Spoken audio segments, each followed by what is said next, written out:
enough time to think about it. Life's not gonna get me down. There's nothing can stop me. Gonna make it in this town. I've got a rainbow in my pocket. I've got a dream that just won't die. I've got money my parents gave me, so it's about time I learn to fly. Doing it my way, seeing it my way. Got a lot of love to share. Life's a big banana sandwich. I haven't got a care. The all-new Alexei Sayle Show. I bought a pair of these kung fu slippers recently. They're bleeding useless. I mean, I haven't killed anyone with them yet. Sorry. I've got this uncle. He's quite old, you know, and he constantly lives in the past. People criticise him for it, but I don't know. I mean, the beer's cheaper. I think you should live in the present. If you can't live in the present, you should live in Leicester. They people who are nostalgic, you know, people who listen to the same bands that were big when they were young, you know. So the last Rolling Stones tour grossed more than the national product of Guyana and had a worse human rights record. I actually got dragged along recently to one of them old farty band concerts, some Eric Clapton or somebody like that. Well, I noticed down the front of the stage there was this woman dancing like an idiot, you know. I thought, oh, that's exactly the same woman as who was dancing like an idiot at the last concert I went to in 1968. But when I looked closer, it wasn't like a middle-aged woman. It was actually quite a young woman. I thought, you know, I mean, what is this? Some kind of franchise deal? You know, like Kentucky Fried Chicken. Has she bought the right to stand at the front of concerts dancing like an idiot, you know? Or maybe it's like a family thing passed on from mother to daughter. Maybe at public hangings in the 15th century, there was some stupid woman in a floaty frock down the front of the crowd going...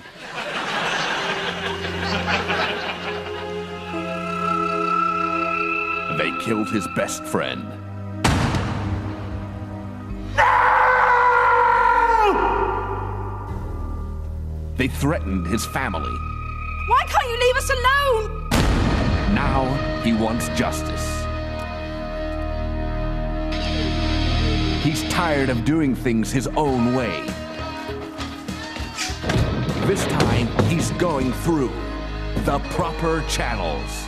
OK, what you do, sir, you just fill out this form. Yes. And what we'll do is we'll type up a report and send it to Bradford to be processed.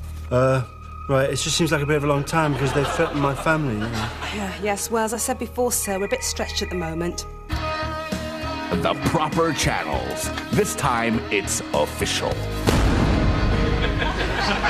What's even more pathetic than people who are into old bands is people like me who try and dig like what the kids are into, you know.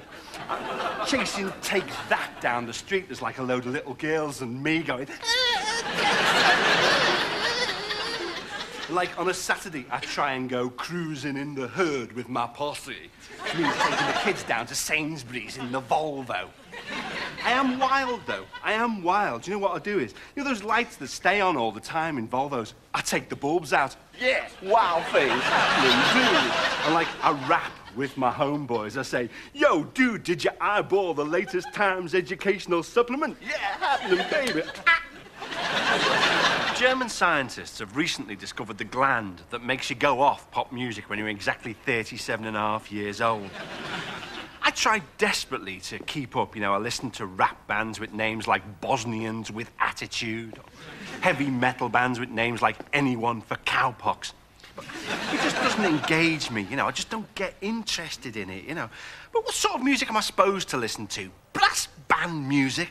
And then suddenly I hear myself saying things like, oh, pop music today, oh, it's too loud, oh, the lyrics don't make sense, oh, the words don't rhyme. And I think, oh no, I'm turning into me mother. Oh, that's a bastard. He never phones. No, and he's always going out without wearing a vest. Oh, he's terrible, terrible. That's son of mine. Oh, no.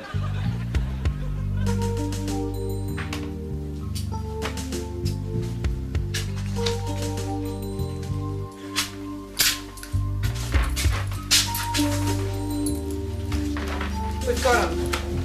He just has to make his going to phone her and it's going to all come tumbling down.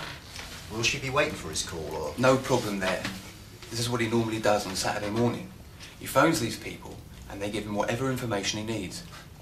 This is it? This is it, yeah. We've got him.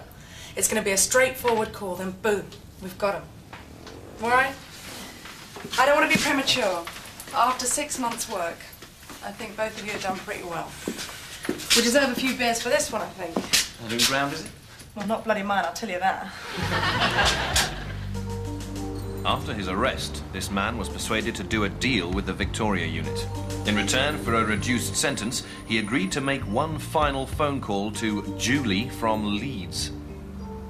So, Julie, you've seen Robin Hood, Prince of Thieves 19 times. Well, I just saw it again, so that's 20. 20 times? Oh, that's incredible. And is Kevin Costner your favourite actor? Yeah. Have you seen all his films? Most of them. And do your mum and dad take you along to see the films? No, my Auntie Jill. She likes him too. Excellent. Your Auntie Jill goes along. And what about the other people? I mean, do you have any other favourite actors? I like Rodney from Only Fools and Horses. Great. Well, thanks very much indeed for phoning in. Can I say happy birthday to my sister Cheryl? Hello, Cheryl. Happy birthday. Of course. Of course. Happy birthday, Cheryl. Yes! Thanks to Philip's phone call, Julie is now serving a 15-year sentence in Holland. One of the things that divides us all is racialism. But there's one town in the southern United States that's an example to us all. The town of Comatose, South Dakota, where despite the fact that there are 10,000 black people and 10,000 white people, there is no racial trouble. Mind you, there will be once you let the 10,000 black people out of jail. Are things getting better or worse in the former Soviet Union, or anywhere in Eastern Europe? I've found that all over Eastern Europe, people are terribly, terribly intimidated by anybody in a uniform. Recently, I went to a conference and in the evening there was a formal dinner where people wore their old uniforms. So I went along in my old uniform, my old Burger King uniform. People went mad. I was carried through the streets by cheering crowds. They thought Stalin had come back. But, you know, people have got such short memories, haven't they? People have got such short memories, haven't they? You hear people in Britain saying, well, at least you knew where you were with Margaret Thatcher. Yeah, you knew where you were with Margaret Thatcher. You were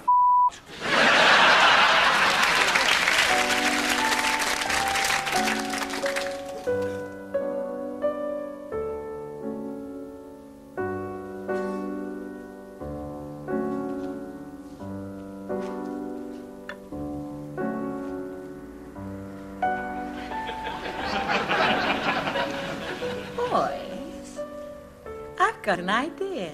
It's such a lovely day. Let's go somewhere. Oh, yes. Shall we? I don't know. Oh, come on, boys. Just for once, let your hair down. All right. Yes.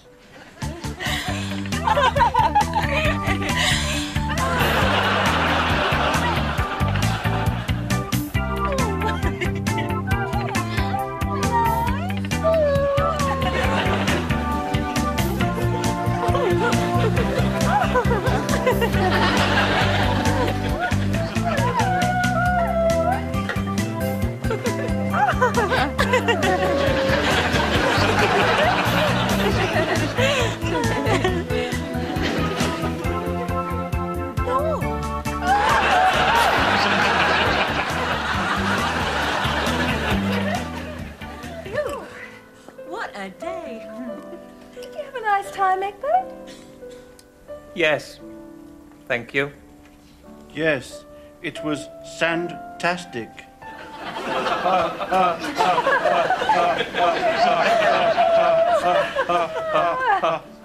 So you had a good time too then, Bill? Yes, we must do it again.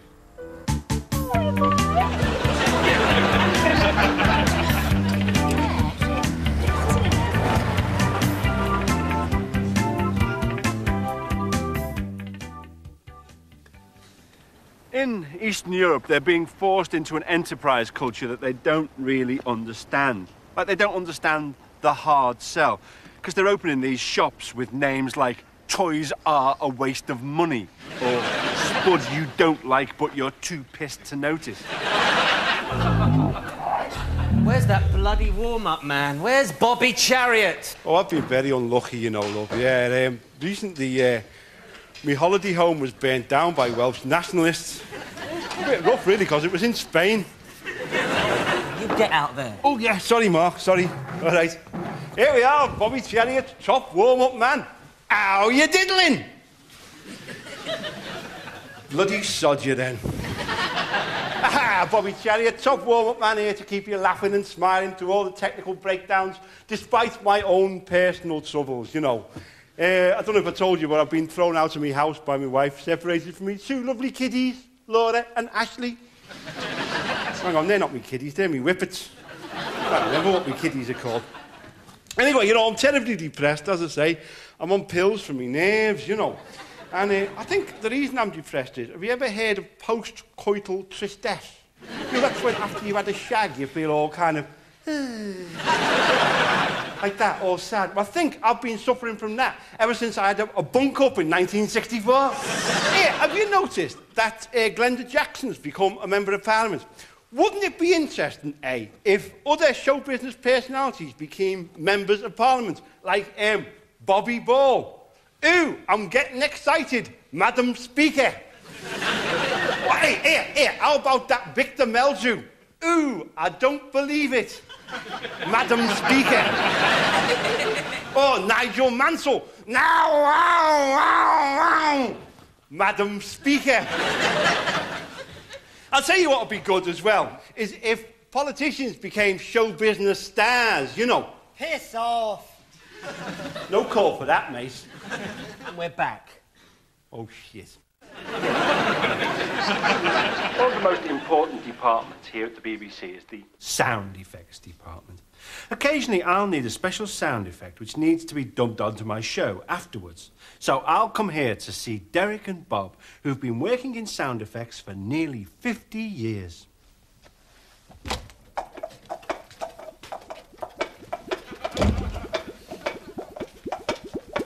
Hello, Derek. Hello, Bob. Derek and Bob have done lots of shows over the years. Doctor Who, Animal Kingdom, Juliet Bravo, EastEnders. You name it, they've done it. So, Derek, this is your famous table of sound. What's your favourite item? I suppose it'd have to be the Rainmaker, as we call it. So this replicates the sound of rain, does it? That's right, because rain makes a variety of different sounds, depending on whether it's a heavy shower or whether it's a light shower. For example, a quiet little April shower might sound something like this. A thunderstorm would sound like this. And for thunder, I'll push this aerial off the table.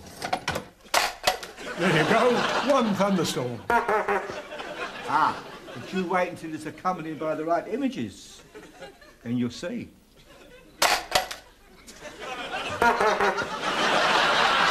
I see.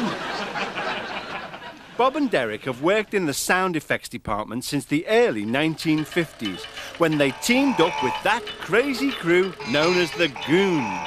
In 1971, they met once again for that classic reunion show, which featured some of their most famous sound effects.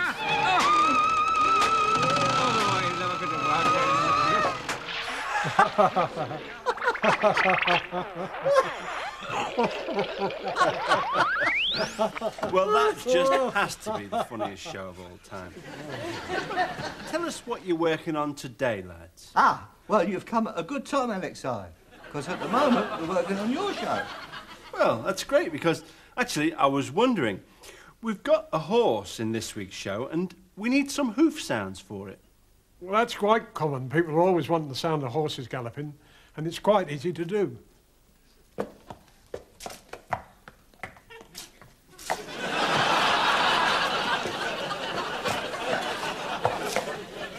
Is that all right?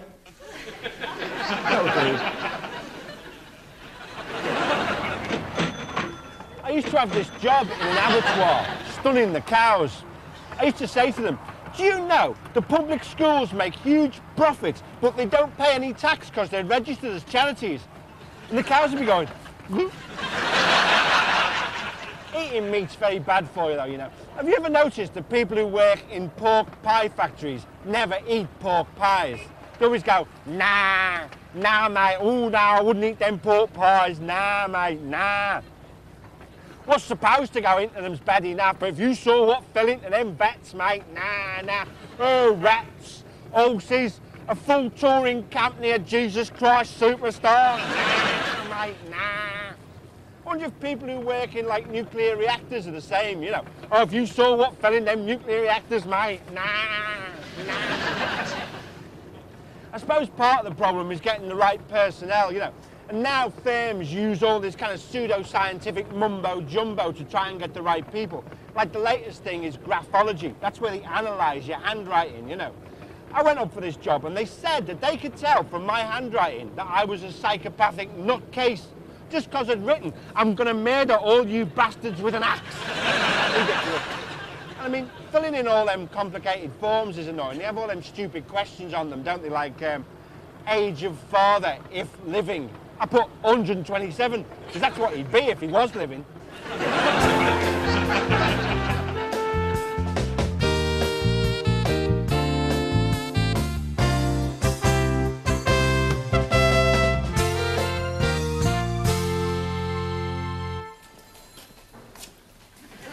Dr. Jordan, how did the picnic go with Ward 11? Not too well.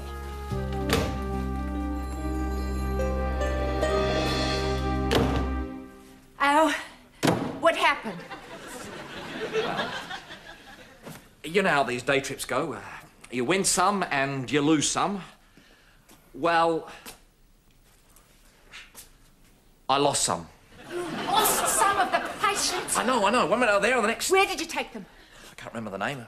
It's this place with a big thing sticking out of it. A big rock kind of thing? That's it. Would you say in a certain light, this rock might seem to hang? Exactly. It was a great big hanging rock. Hanging rock? You took them on a picnic to Hanging Rock? Yes. Was that a mistake?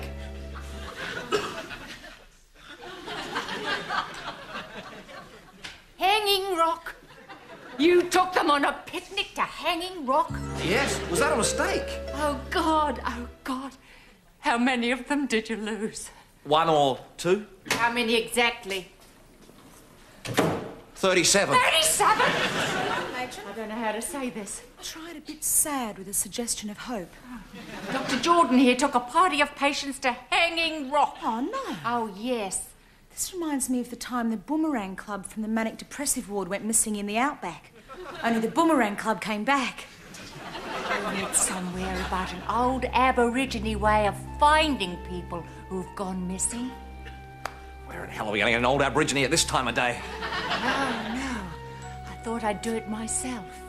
If I could just remember. Try, Matron, try. We've got to do something. Wait a second. This might be it. Cooey, where are you? Mysterious race the Aborigines are. Cooey! It worked, Matron. You're a genius.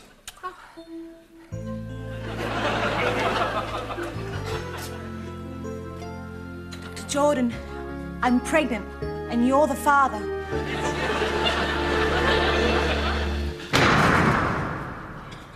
Crazy. I'm crazy for feeling so lonely. I'm crazy.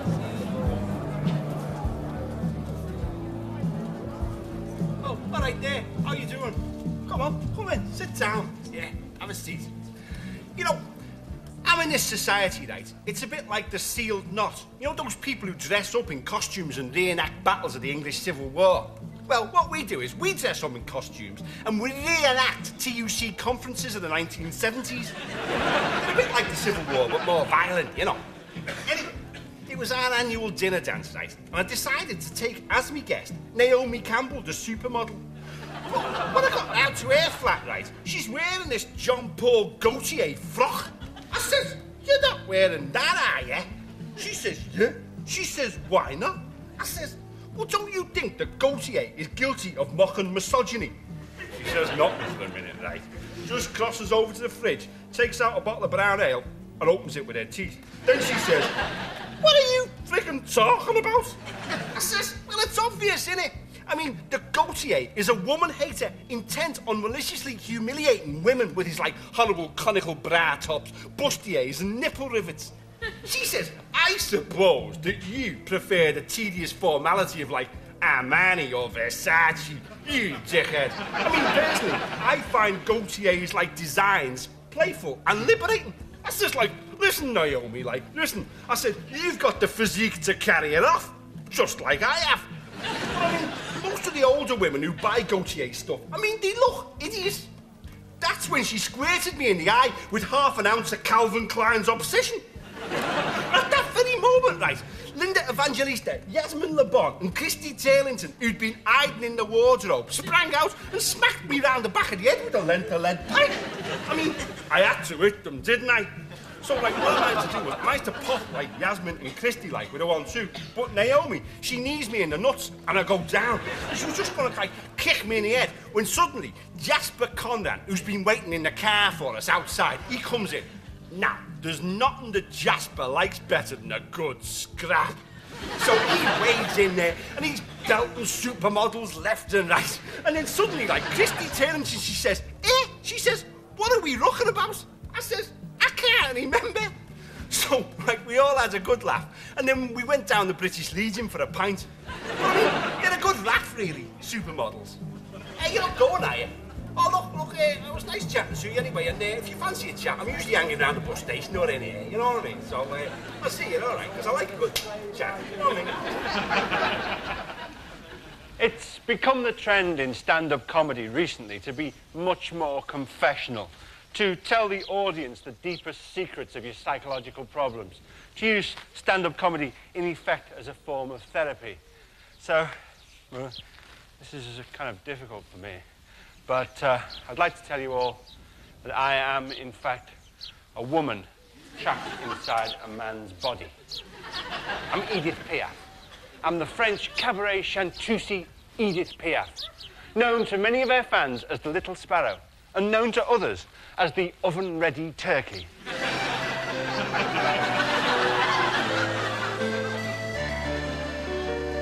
Oui, je le regrette. Je regrette les pantalons et le canot et le matelot et le poodle too. Oui, je regrette. Oui, je regrette. Confondu. Le kebab, le vol, le béguet, le moteur, le chien, le mahal, le champagne à ton pierre. Oh, je regrette. Oui, je regrette cette tattoo.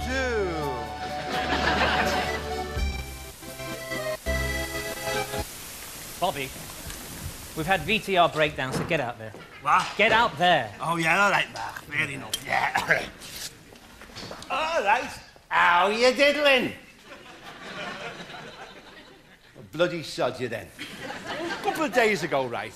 I went into this do-it-yourself shop, right? And I said to the man behind the counter, I said, "Here, mate," I said, "give us a bottle of meth." He said, "Well, no way, pal." He said, "I know you, Bobby Chariot." He said, "You're going to drink it." I said, "Give us a break, lads. If I look a bit scruffy, it's just because I've been decorating the kids' room, you know, the kiddies' bedroom."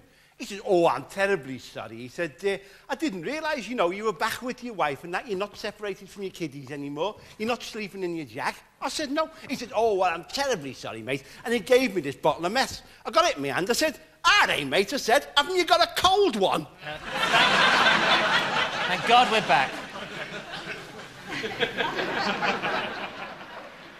There seems to be some connection between the twinky-tweeness of the name of an estate and how rough it is. You know, you find yourself on an estate called something like Pixie Fairy Buttercup Bridge Farm. You know it's going to be like... There always is one family on an estate or in a street who's got to have every gadget going. You know, the latest gadget. But you can come unstuck that way. There was a family in our street.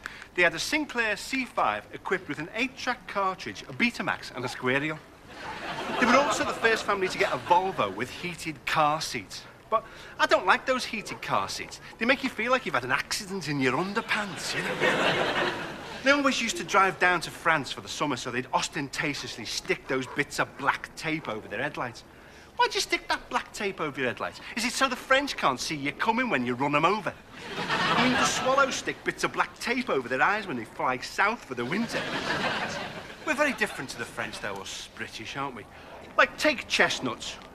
The French collect chestnuts and make them into lovely sauces and marron glacé, while we collect chestnuts, put them on bits of string, and hit each other with them. Oui, je regrette plus. Oui, je regrette plus. On regarde le fauteuil bon, le chemin de fer. J'aimerais la retraite, mon Dieu, oui, je regrette plus. Oui, je regrette que l'eau des champs, des boutiques de compoture, là, nous, le roi, les bandits,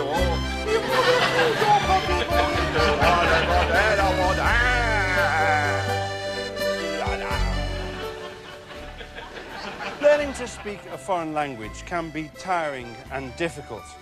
But not with the method that I've just invented, the random method. You see, it's only tiring if you're worried about making sense. If you don't mind sounding like a loony, it's easy. Take, for example, Spanish. You can be fluent in that in a matter of hours. You'll sound like a nutcase, but an authentic Spanish nutcase. ¿Dónde es el gato eléctrico? Empanadas, empanadas. El cielo es todo empanadas. Where is the electric cat? Pies, pies. The sky is all pies. Already, the random method is catching on at tube stations all over London. In many tube stations, you can see loads of people speaking random Scottish. You're a bastard. You're a FDP for tap dancing lessons. You're a bastard. You're a bastard. You're a bastard. You're a bastard. You're a bastard. You're a bastard. You're a bastard. You're a bastard. You're a bastard. You're a bastard. What a strange dream. I wonder what it all meant.